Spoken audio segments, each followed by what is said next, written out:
Army chief سید general Asim Munir نے کہا ہے کہ ہم اپنی آئینی حدود کو بخوبی جانتے ہیں. ہم دوسروں سے بھی آئین کی پاسداری مقدم رکھنے کی توقع رکھتے ہیں. Army chief general Syed Asim Munir نے پاکستان ایئر فورس کی پاسنگ آؤٹ پریڈ سے خطاب کرتے ہوئے کہا ہے کہ آئین کے آرٹیکل 19 میں آزادی اظہار اور اظہار رائے کی حدود متعین کی گئی ہے. آئین میں آزادی رائے پر واضح قیود کی پامالی کرنے والے دوسروں پر انگلیاں نہیں اٹھا سکتے. اسلحے کی دوڑ سے ہمارے خطے میں طاقت کا توازن بھی بگڑنے کا امکان ہے. آپ ہماری امیدوں کا مرکز، آسمانوں کے محافظ اور علاقائی یکجہتی کے ضامن ہیں. توقع کی جاتی ہے کہ آپ کردار، ہمت اور قابلیت کی خوبیوں سے مزین زندگی گزاریں گے. آپ کا طرز عمل نہ صرف آپ کی ذاتی اخلاقیات بلکہ ادارے کے لیے بھی غیر معمولی ہوگا. آپ مادر وطن کے دفاع، عزت و وقار کے لیے قربانیاں دینے سے کبھی دریغ نہیں کریں گے. عسکری قیادت توقع کرتی ہے کہ آپ بہترین جذبہ قائم رکھیں گے،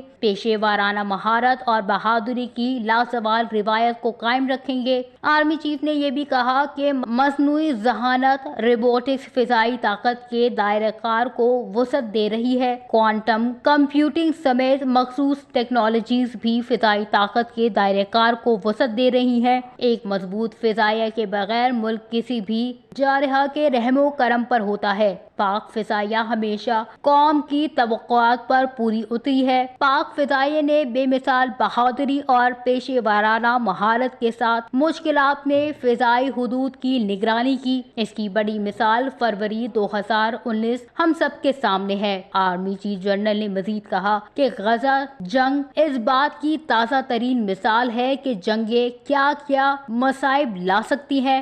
غزہ میں بوڑھوں، خواتین اور بچوں کا اندھا دھند قتل ثبوت ہے کہ دنیا میں تشدد بڑھ رہا ہے. مقبوضہ کشمیر پر بھارت نے ناجائز قبضہ کر رکھا ہے. کشمیر میں بھارتی جارحیت پر دنیا کی خاموشی آزادی کی آواز کو دبا نہیں سکتی. ہم اپنے کشمیری بھائیوں کی اخلاقی، سیاسی اور سفارتی حمایت جاری رکھیں گے. ہمیشہ یاد رکھیں گے کہ حق طاقت ہے جبکہ باطل کبھی طاقتور نہیں ہو سکتا.